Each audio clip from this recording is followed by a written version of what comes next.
Assalamualaikum warahmatullahi wabarakatuh. Salam sejahtera dan selamat pagi teman-teman yang berada di Singapura, pastinya Malaysia dan mungkin Indonesia.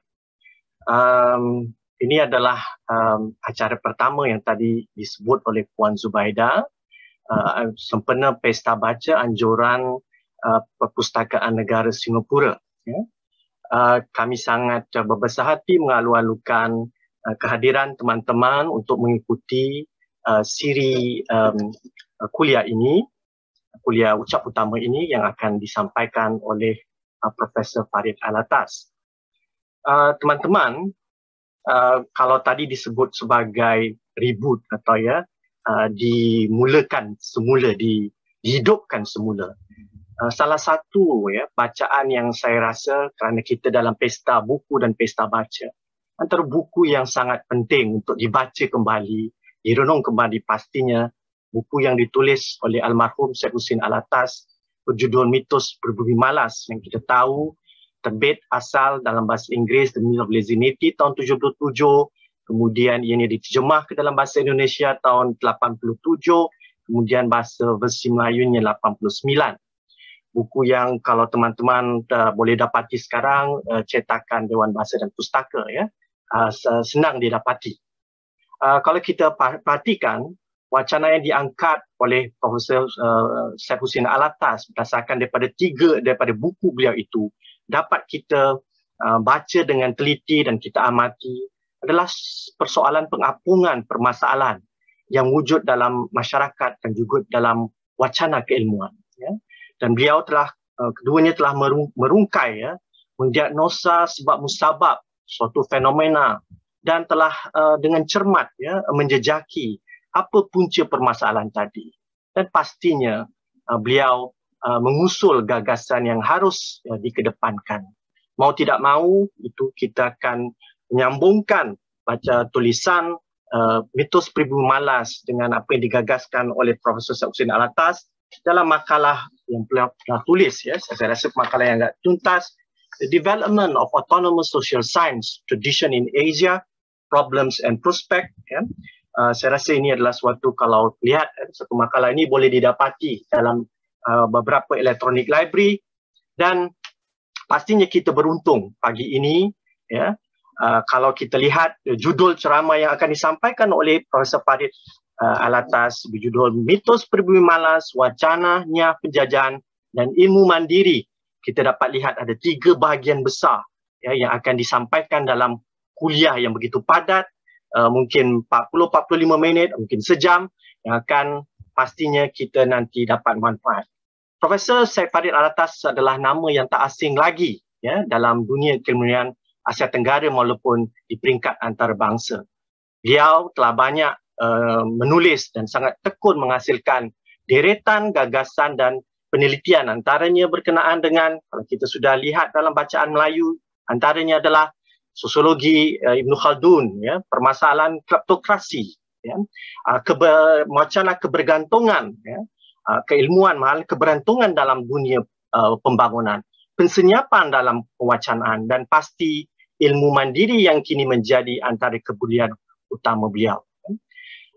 Kita pastinya dapat nanti mengikuti 3 tema besar itu, Mitos Berbumi Malas, Wacananya Penjajahan, Ilmu Mandiri, dan ini dapat kita bayangkan betapa ia boleh nanti menelurkan lebih banyak bacaan dan lebih banyak minat untuk teman-teman yang hasilnya yang muda-muda ataupun pasti yang tua-tua juga untuk sama membaca, meneliti dan mengikuti juga bacaan-bacaan ataupun tulisan daripada Prof. Farid sendiri. Dan saya mau merekomendasi di sini teman-teman, buku Alternative Discourses in Asian Social Sciences. Saya rasa ini adalah pengantar yang juga sangat baik untuk memperkenalkan ilmu mandiri. Lewat-lewat ini kita selalu diketemukan dengan perkataan ilmu mandiri, ataupun Autonomous Social Sciences. Apakah itu semua? Dan pagi ini kita sangat beruntung Prof. Farid Alatas akan menggabungkan buku yang klasik di dunia keilmuan antarabangsa, iaitu The Myth of Lazinity dengan wacana ilmu mandiri.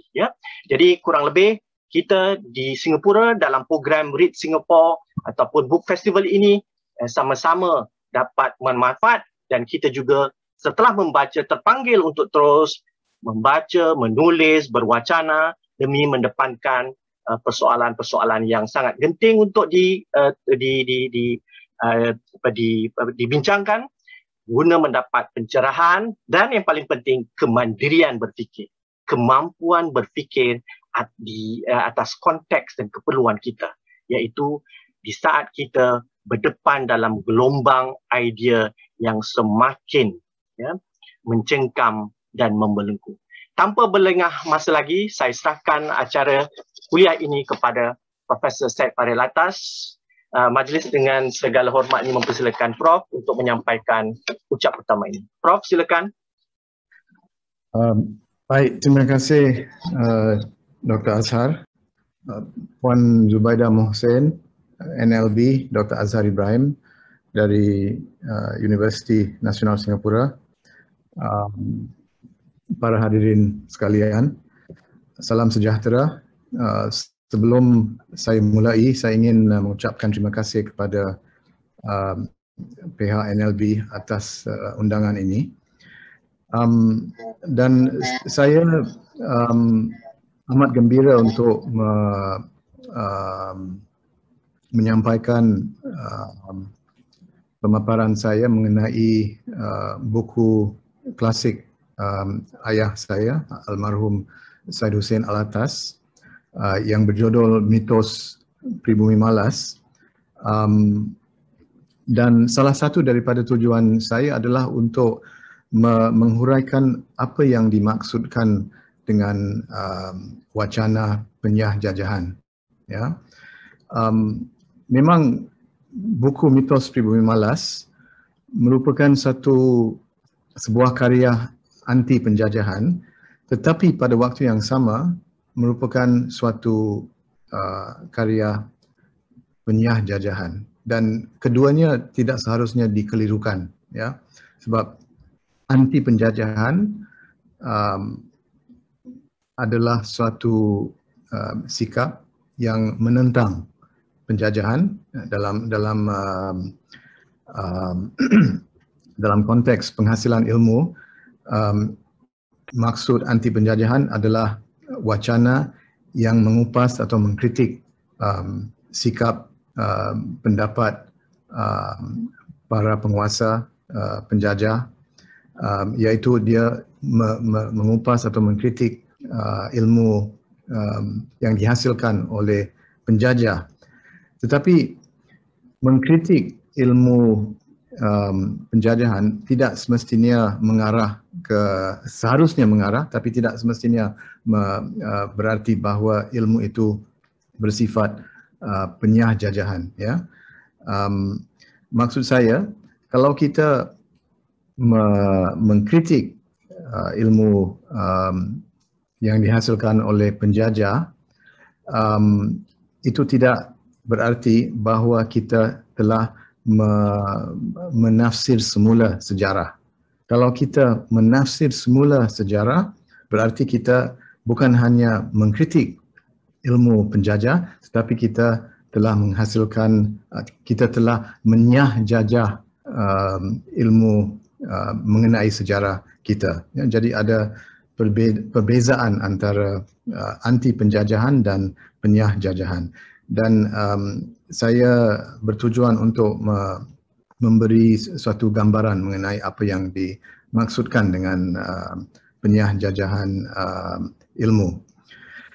Buku Mitos Pribumi Malas muncul lebih daripada 40 tahun yang lalu, pada masa wacana anti penjajahan dan juga penyah jajahan. Pada masa wacana seperti itu masih belum tersebar luas di dunia Melayu. Karya ini merupakan di antara yang pertama yang mengupas wacana penjajah, dan ia mengambil perhatian tentang citra pribumi Melayu, Jawa dan Filipina, di kalangan penjajah Eropah. Jadi buku ini dapat difahami sebagai kupasan terhadap Eurocentrisme, terhadap orientasi Eurocentrisme yang sampai hari ini masih menggarisbawahi proses penghasilan ilmu dalam hampir semua bidang dalam ilmu-ilmu kemasyarakatan dan kemanusiaan. Selain daripada itu, karya ini dapat difahami sebagai sebahagian daripada usaha untuk menjelmakan wacana-wacana untuk mengganti wacana Eurocentris yang berfungsi untuk memelihara kuasa penjajah pada zaman dulu, dan juga kepentingan negara dan golongan-golongan pemerintah pada zaman pasca penjajahan, ya. Dan pengenalan masalah ini, pengenalan masalah Eurocentrisme dalam proses penghasilan ilmu mengarah keseruan untuk mendirikan suatu ilmu satu proses penghasilan ilmu yang baru yang kita menamakan ilmu mandiri di dunia Melayu, atau mengikut istilah Saiduddin Alatas, autonomous knowledge atau autonomous social science. Jadi tujuan saya adalah untuk menghuraikan maksudnya wacana penyah jajahan dengan menggunakan karya mitos Pribumi Malas sebagai contoh. Perbincangan saya berputar sekitar 4 perkara. Yang pertama, sekitar 3 perkara, ya. Yang pertama, tesisnya mitos, buku mitos Pribumi Malas, serta andaian-andaiannya. Kedua, konteks intelektual buku itu, yaitu Eurocentrisme. Dan ketiga, akibatnya mengenal pasti mitos itu. Apa yang kita harus buat sebaik saja kita mengenal pasti masalah itu, masalah dalam penghasilan ilmu. Saya mulai dengan menggambarkan tesisnya dalam buku mitos Pribumi Malas. Faktor utama yang menyebabkan berterusan keadaan kurang pembangunan di dunia ketiga, khususnya di alam Melayu, untuk Saiduddin Alatas adalah kepimpinan intelektual. Sejak tahun 50-an, beliau telah mengambil perhatian tentang masalah tiadanya suatu kelompok intelektual yang berfungsi di Malaya. Dalam konteks ini, intelektual dimaksudkan sebagai seorang yang memikir tentang gagasan dan masalah bukan kebendaan dalam menggunakan keupayaan akal. Tugas kelompok intelektual adalah untuk berfikir, mempertimbangkan masalah-masalah tertentu dan cuba untuk sampai kepada penyelesaiannya. Perhatian Saiduddin Alatas terhadap gejala kelompok intelektual telah pun menghasilkan sebuah buku yang bertajuk Intellectuals in Developing Societies, yang diterbitkan pada tahun 1977, sama tahun dengan penerbitan buku mitos Pribumi Malas, dan yang diterjemahkan ke bahasa Indonesia sebelum diterjemahkan ke bahasa Malaysia sebagai Intelektual Masyarakat Membangun atau Intelektual Masyarakat Berkembang. Karya ini bertumpu pada 3 persoalan, iaitu mengapa kelompok intelektual diperlukan dalam masyarakat berkembang, jenis kelompok apakah yang terbaik untuk memenuhi keperluan itu, dan rintangan apakah yang menghalang kemunculan dan berfungsinya kelompok ini. Masalah-masalah yang seharusnya diperhatikan oleh kelompok intelektual dalam konteks masyarakat berkembang dibahagikan kepada dua, iaitu masalah teoretis dan masalah amali atau praktikal. Masalah teoretik merujuk kepada masalah yang terdapat dalam bidang pengetahuan. Bagi Syed Hussein Alatas, masalah utama dalam bidang ini ialah minda tertawan atau the captive mind. Menurut teori tawanan minda, minda tertawan itu bergantung pada pemikiran Barat dalam segala segi kegiatan ilmiah termasuk pembentukan faham, penggambaran, penghuraian dan penafsiran. Salah satu daripada tujuan intelektual adalah untuk membebaskan diri daripada tawanan minda ini. Masalah minda tertawan juga adalah berkaitan dengan masalah-masalah yang bersifat amali atau praktikal. Masalah semua ini yang diperhatikan oleh Alatas termasuk ekstremisme keagamaan, pemikiran dan kelakuan yang tidak berakal dan rasuah. Oleh sebab minda tertawan tidak sedar akan keadaan tertawannya dan tidak berfikir secara mandiri, dia tidak dapat memahami dan menghuraikan masalah-masalah yang dihadapi oleh masyarakatnya. Sebaliknya, keadaan tersebut akan mendatangkan masalah kepada negaranya. Salah satu contoh masalah teoretik, masalah dalam di peringkat atau di bidang penghasilan ilmu maksudnya maksudnya masalah teoretik. Yang dibincangkan Alatas adalah tuduhan bahawa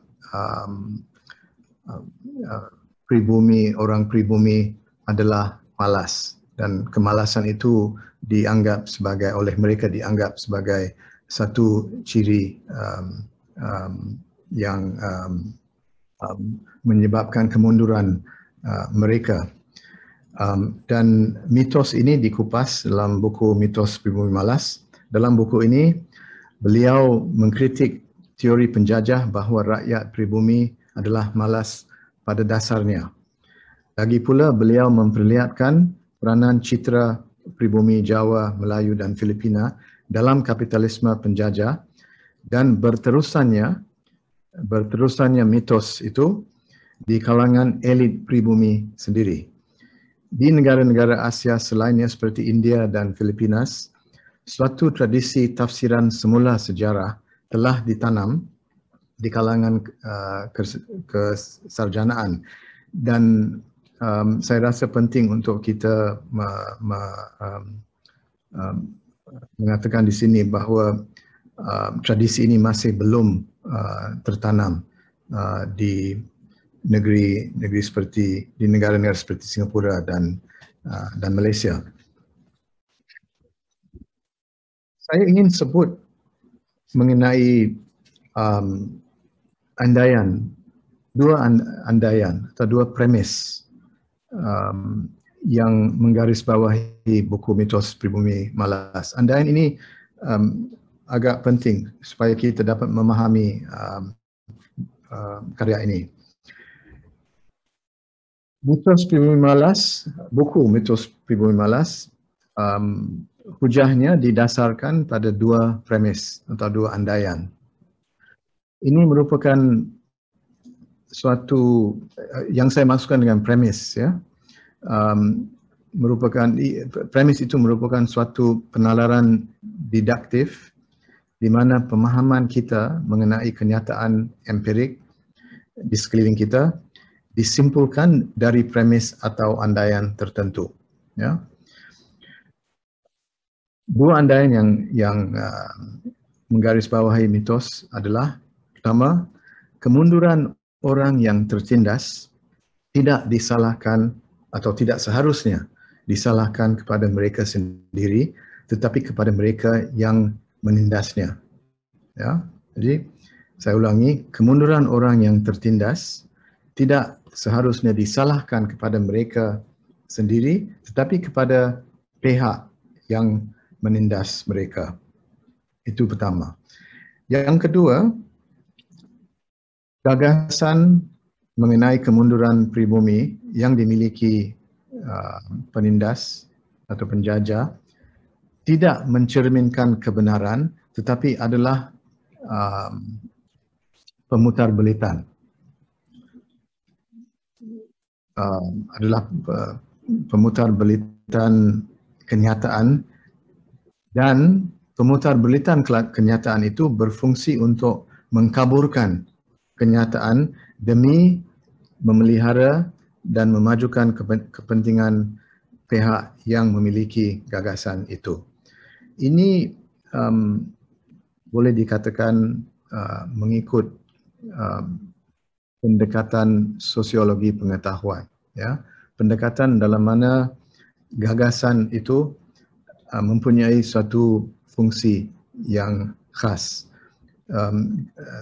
Gagasan itu mempunyai fungsi untuk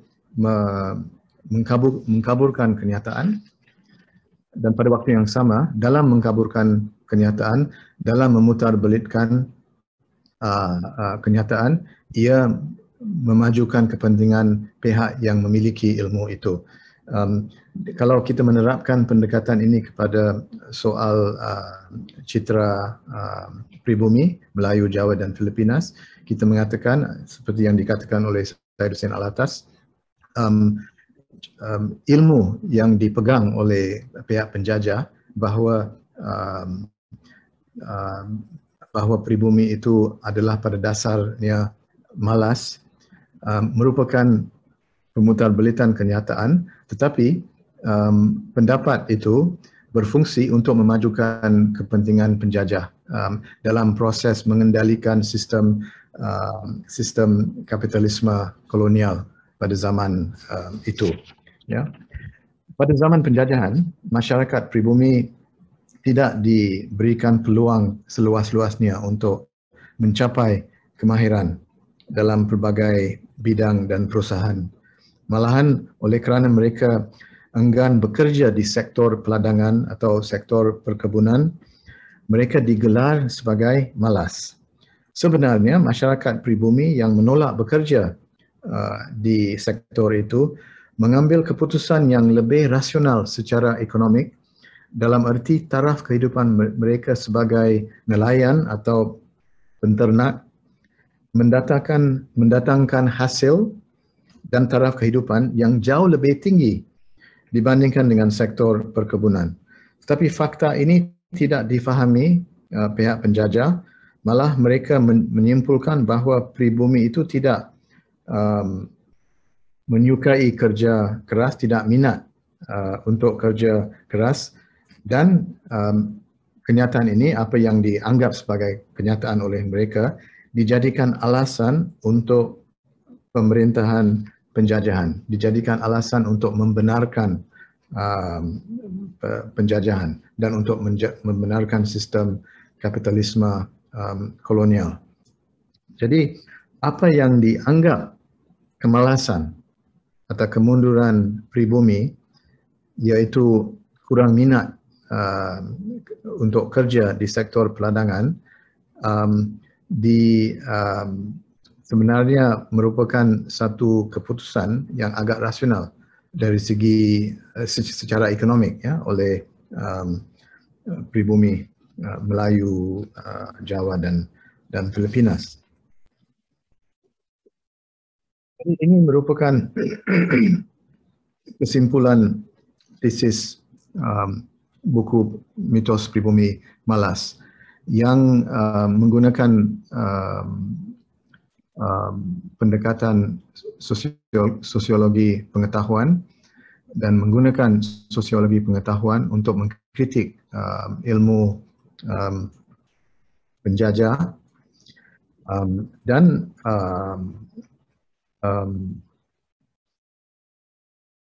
pendekatan itu berasaskan kepada dua faham atau dua konsep yang penting. Yang pertama adalah ideologi, ya. Maksudnya yang kedua konsep itu adalah ideologi dan kapitalisme kolonial, ya. Yang dimaksudkan dengan ideologi adalah gagasan atau anutan yang seperti yang saya mengatakan tadi, memutarbelitkan ataupun yang seperti yang dikatakan oleh Syed Hussein Alatas, membelokkan sebahagian dari kenyataan sosial yang tidak sehaluan dengan cita-cita pihak penjajah. Ya. Jadi mereka mengandaikan bahawa pribumi adalah malas kerana pendapat itu sehaluan dengan cita mereka demi mengendalikan sistem kapitalisme kolonial. Jadi konsep ideologi ini merupakan satu konsep yang asas dalam buku Mitos Pribumi Malas. Konsep yang kedua yang sangat penting dalam buku ini adalah kapitalisme kolonial. Kapitalisme kolonial yang mempunyai beberapa ciri yang sama dengan kapitalisme, tapi ada juga ciri yang berlainan. Di antaranya adalah penguasaan terhadap koloni oleh sesuatu pemerintahan yang dijalankan oleh kelompok kekuatan asing yang bertindak menurut kepentingannya sendiri. Ya, ini saya rasa merupakan satu ciri yang membezakan kapitalisme di alam Melayu, di Filipina, Malaysia dan Malaya dan Indonesia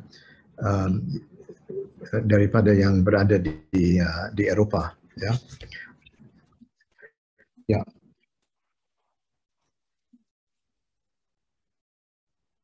Ini membawa kita kepada konteks mitos, konteks buku Mitos Pribumi Malas, iaitu ilmu yang Eurocentrik, ilmu yang mempunyai sudut pandang yang condong berprasangka atau yang berat sebelah, ya, yang memutarbelitkan kenyataan. Pemutarbelitan ini bukan sahaja berasaskan kepada ketiadaan ilmu, ya, tetapi juga mempunyai fungsi tertentu memelihara dan memajukan kepentingan mereka. Ini merupakan satu ciri Eurocentrisme. Ciri yang lain, dan saya rasa ada dua ciri utama, ya, Eurocentrisme, orientasi Eurocentrisme dalam penghasilan ilmu. Ada dua ciri utama yang pertama saya telah sebut adalah pemutarbelitan kenyataan.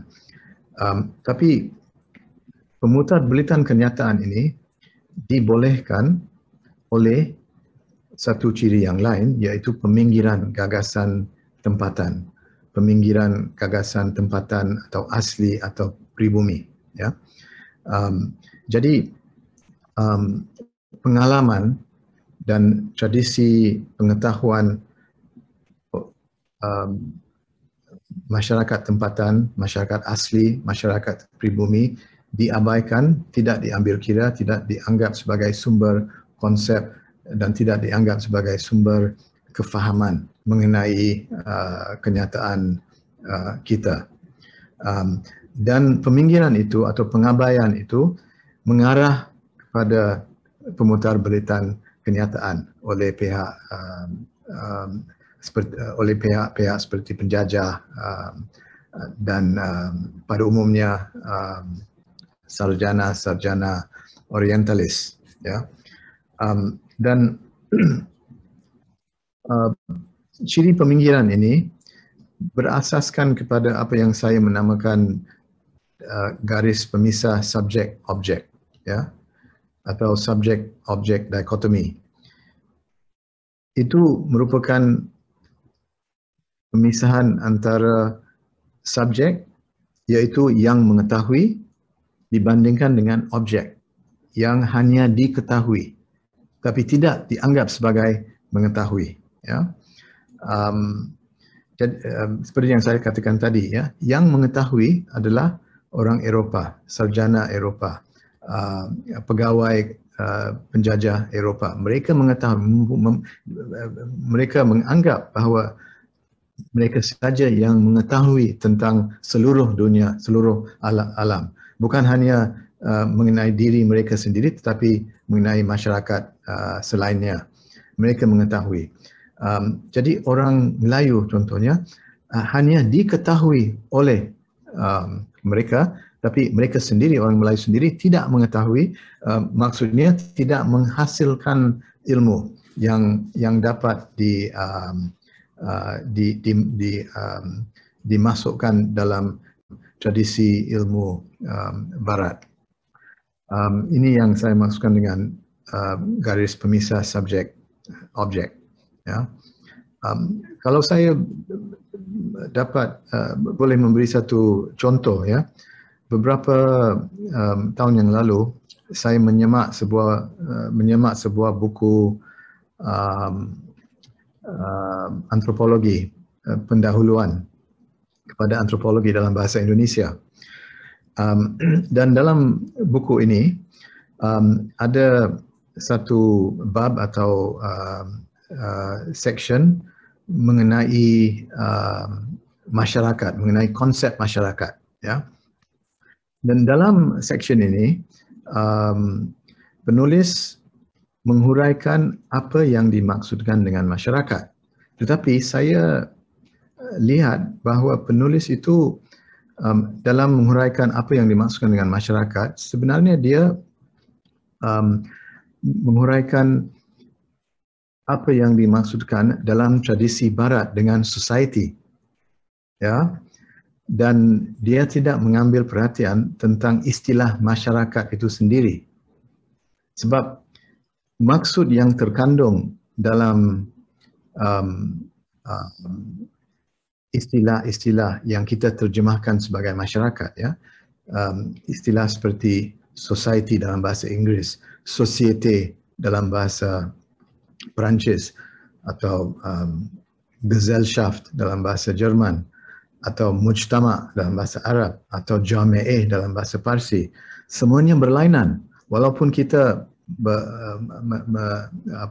memberi terjemahan sebagai society kalau kita bincang dalam bahasa Inggeris, atau masyarakat kalau kita bincang dalam bahasa Melayu, tapi ada perbezaan konsep, ya.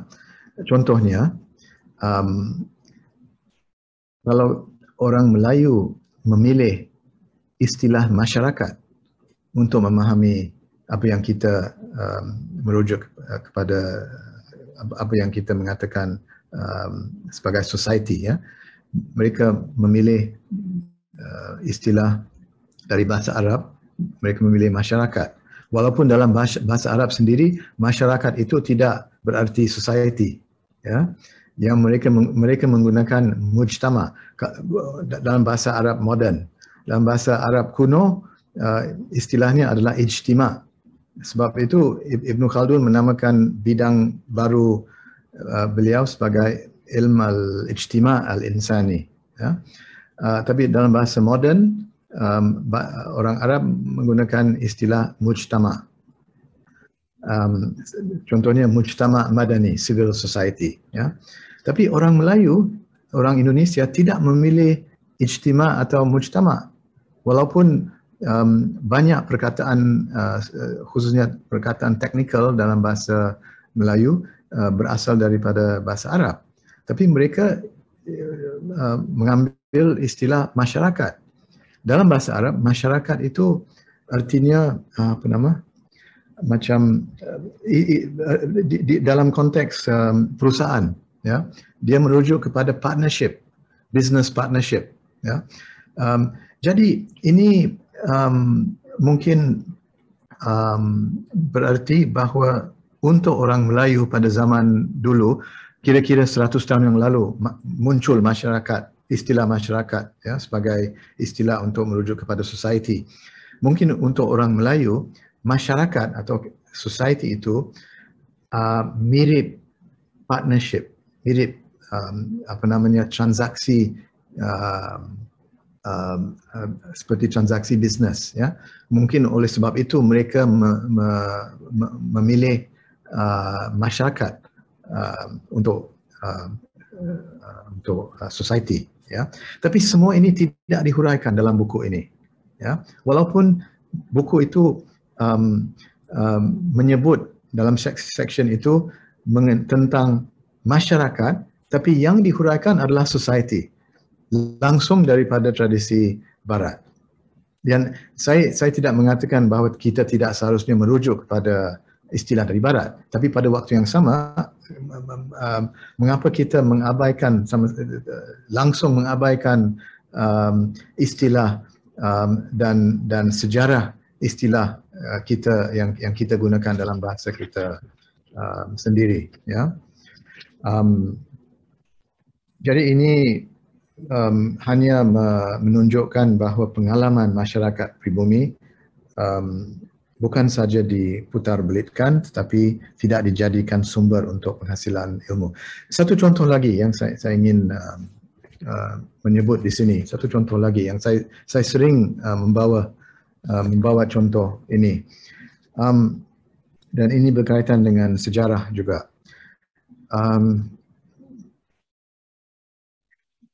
Satu atau dua konsep yang asas yang pokok dalam ilmu-ilmu kemasyarakatan barat, sama ada bidang sosiologi atau bidang sejarah atau bidang ekonomi politik ya, adalah istilah kota dan desa ya. Town and country, kota dan desa. Dan istilah ini atau konsep ini adalah sangat penting kerana sejarah Eropah, sejarah moden Eropah berputar sekitar kenyataan ini, berputar sekitar hubungan antara town dan country, hubungan antara kota dan desa ya. Sebab kemunculan sistem kapitalisme atau ragam pengeluaran kapitalis disebabkan oleh pertentangan antara kota dan desa, antara kelas sosial yang berada di desa, kelas bangsawan dengan kelas pemodal, kelas kapitalis atau kelas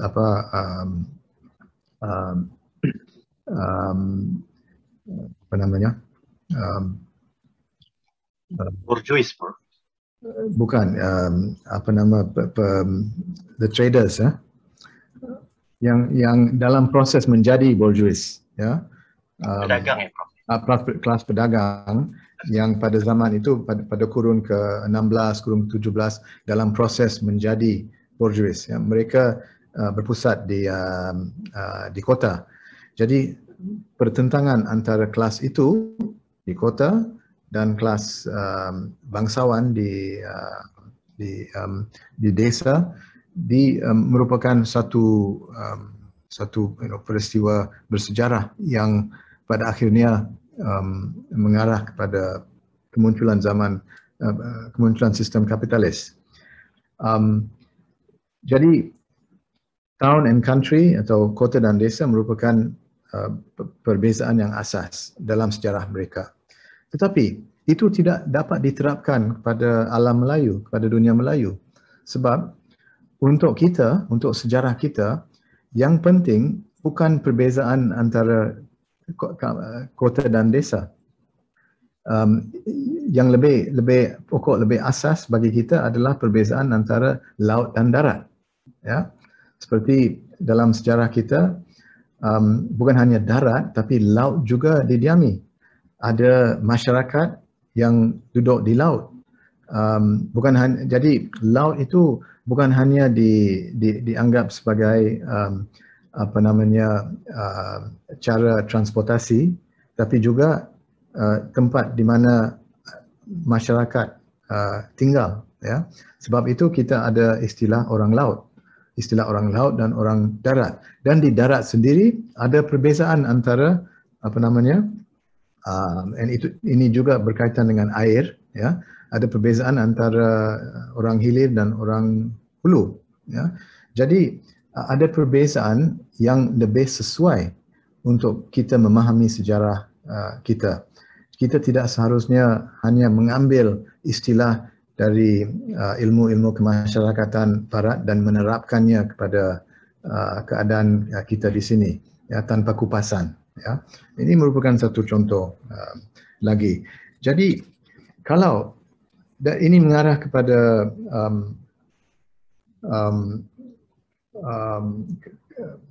kesedaran bahawa kita tidak seharusnya mengambil kita tidak seharusnya menganggap bahasa kita sebagai alat untuk menterjemahkan sesuatu, ya. Tapi bahasa kita seharusnya dianggap sebagai khazanah untuk mewujudkan teori, untuk mewujudkan konsep yang baru, ya. Konsep yang baru yang dapat dijadikan konsep-konsep dalam ilmu-ilmu kemasyarakatan. Ini semuanya dalam proses untuk mendirikan, untuk menjelmakan ilmu mandiri, ilmu yang bebas daripada minda pengetahuan, yang bebas daripada orientasi Eurocentrik. Dan buku Syed Hussein Alatas, Mitos Pribumi Malas, merupakan satu percubaan untuk bukan hanya mengupas pendapat pihak penjajah, tetapi juga pada waktu yang sama menghasilkan ilmu yang baru. Oleh sebab itu, kita menamakan buku itu sebagai satu percubaan menghasilkan ilmu yang anti penjajah. Bukan saja itu, tapi pada waktu yang sama untuk menyah jajah ilmu. Dan walaupun ayah saya tidak menggunakan istilah penyah jajahan ilmu, ya, dia yang beliau maksudkan dengan ilmu dengan autonomous social science tradition atau yang kita menamakan ilmu mandiri adalah sama, tidak berlainan daripada menyah jajah ilmu, ya. Dan kalau kita boleh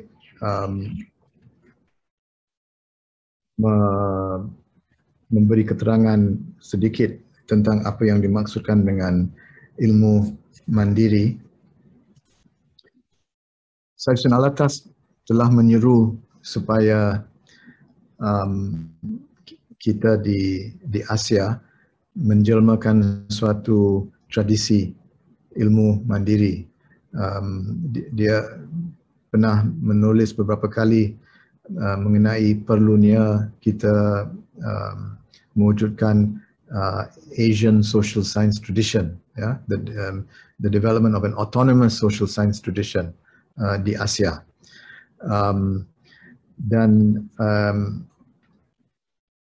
ilmu mandiri ini mempunyai beberapa ciri. Pertama, kupasan atau kritik terhadap ilmu penjajah, itu satu. Tapi pada waktu yang sama harus kita menyedar bahawa ada kesinambungannya, kesinambungan ilmu penjajah dengan zaman pasca penjajahan.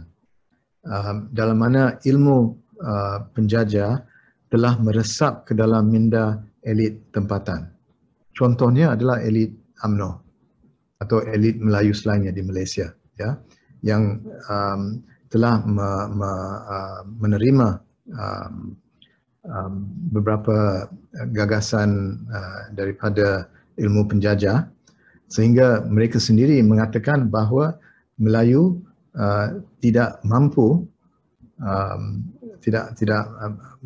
mencapai kemahiran dalam beberapa bidang tanpa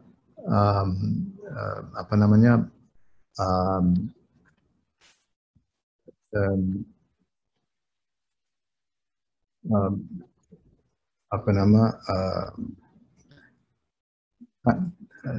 what's the term for it, tanpa kalau tidak kerana elit Melayu, ya, kalau tidak kerana elit UMNO, Melayu akan hilang dari dunia, ya. Jadi Melayu tidak dapat berkembang, tidak dapat maju kalau tidak kerana elit Melayu. Jadi Melayu tidak mandiri, ya, tidak dapat menjadi masyarakat yang mandiri.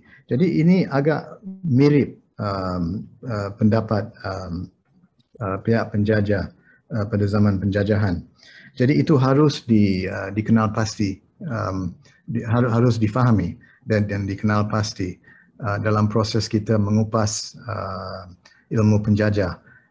Jangan kita andaikan bahawa ilmu penjajah hanya wujud pada zaman penjajahan, ya. Itu satu. Yang kedua, kritik terhadap elit tempatan, dan dalam proses mengkritik elit tempatan. Jadi dalam ilmu mandiri ini kita bukan sahaja mengkritik ilmu Eurocentrik, ilmu Eropah, ilmu penjajah. Kita seharusnya mengkritik ilmu mengkritik elit tempatan atau golongan-golongan tempatan yang juga memperalatkan atau mempergunakan ilmu demi memajukan kepentingan mereka sendiri. Dan dalam proses itu, dalam proses mengkritik ilmu penjajah dan dalam proses mengkritik elit tempatan, tugas kita adalah untuk mewujudkan konsep yang baru, yang berakar umbi dalam tradisi kita. Ayah saya sendiri telah mewujudkan beberapa konsep yang baru yang dibincangkan dalam buku beliau Intellectuals in Developing Societies adalah konsep bebalisme, ya, yang berasal dari perkataan bebal, konsep bebalisme daripada istilah atau perkataan bebal. Memang perkataan bebal wujud dalam tradisi kita, tapi buat pertama kali dalam karya Syed Hussein Alatas, ia telah dijadikan konsep dalam ilmu sosiologi. Satu istilah lagi yang diwujudkan oleh Alatas adalah jadong, ya. Jadong itu adalah singkatan daripada tiga perkataan jahat, bodoh dan sombong. Ciri yang ketiga adalah membina agenda penelitian yang berasaskan kepada ilmu mandiri, dalam mana tokoh serantau, tokoh Nusantara, tokoh bukan Barat dikenal pasti, dan gagasan atau konsep mereka dikenal pasti dan dibincangkan dan dimasukkan, dijadikan konsep dalam ilmu kita, dalam bidang-bidang yang kita memperhatikan. Dan di sini saya rasa agak menarik kalau kita membandingkan apa yang berlaku di rantau kita dengan apa yang berlaku di tempat lain, ya. Contohnya, ayah saya menulis mengenai mitos pribumi malas, mengenai kemalasan. Seorang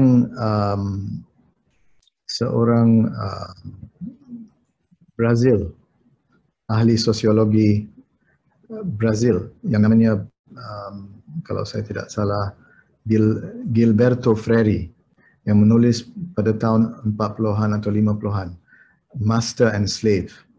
Dia juga menulis tentang mitos pribumi malas dalam konteks Brazil, ya.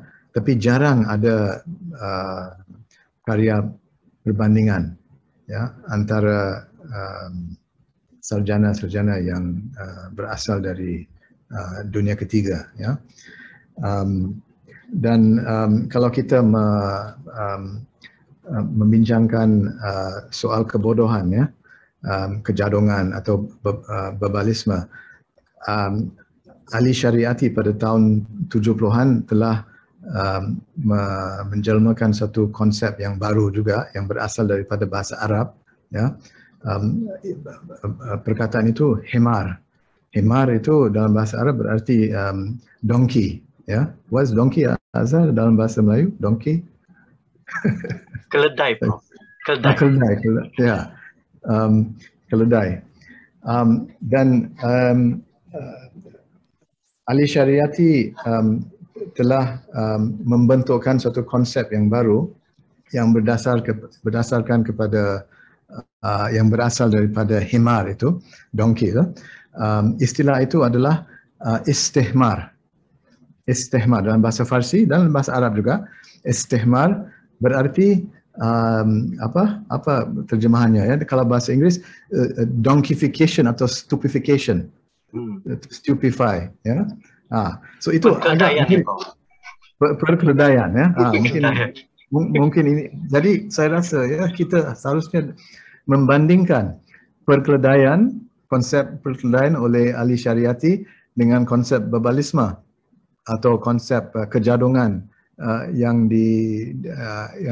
diwujudkan oleh Syed Hussein Alatas, ya. Ya. Jadi ada banyak ruang untuk pendidikan yang baru, ya, kalau kita mengambil perhatian tentang tokoh-tokoh dari dunia ketiga. Jadi bukan saja dari barat tapi juga dari dunia ketiga. Jadi ini adalah, saya rasa adalah apa yang dimaksudkan dengan ilmu mandiri yang telah dibincangkan oleh Syed Hussein Alatas. Biar saya akhiri pemaparan saya dengan sedikit mengenai masa depan ilmu mandiri, ya. Walaupun Syed Hussein Alatas tidak membincangkan sebuah sekolah pemikiran, saya rasa kita boleh mengatakan bahawa satu sekolah pemikiran atau school of thought, ya, yang saya maksudkan dengan sekolah pemikiran adalah school of thought. Saya rasa kita dapat mengatakan bahawa suatu sekolah pemikiran telah muncul. Satu sekolah pemikiran yang dapat disebut sebagai sekolah ilmu mandiri yang berasal daripada kesarjanaan Syed Hussein Alatas dan telah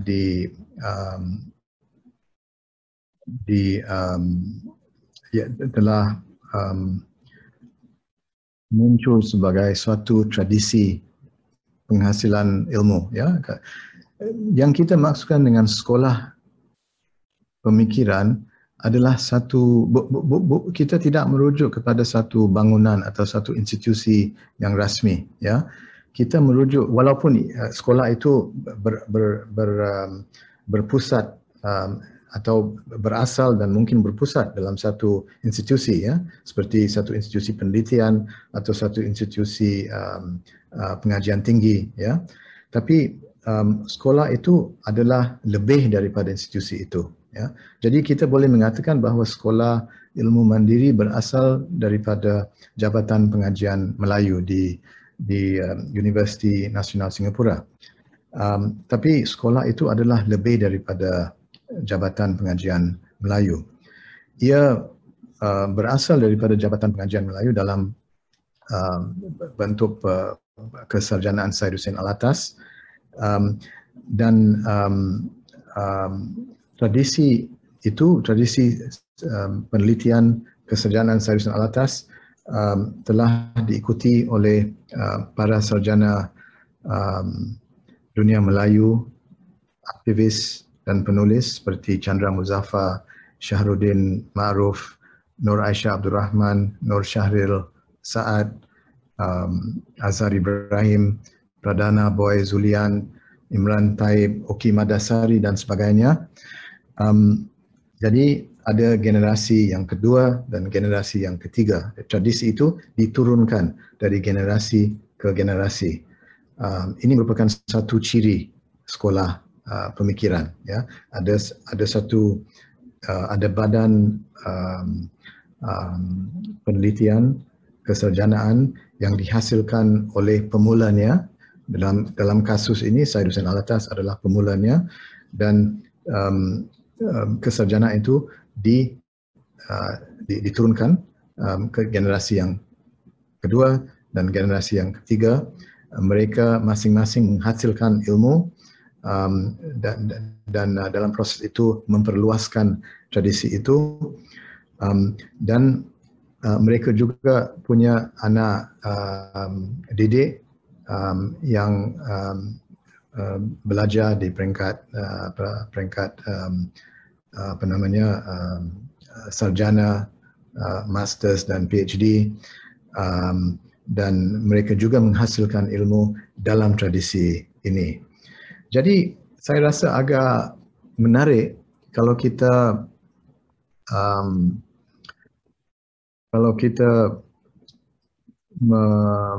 mengandaikan, mungkin ya, satu andaian saya masih belum pasti ya, tapi ada kemungkinan besar bahawa sekolah ilmu mandiri ini merupakan satu-satunya sekolah dalam ilmu-ilmu kemasyarakatan ya, yang berasal dari dunia Melayu ya, dan dia merupakan satu sekolah pemikiran dalam ilmu-ilmu kemasyarakatan, walaupun dalam ilmu-ilmu kemasyarakatan tapi tidak berasal daripada jabatan-jabatan ilmu kemasyarakatan ya, di NUS, tapi berasal daripada jabatan suatu jabatan area studies, iaitu Malay Studies atau pengajian Melayu.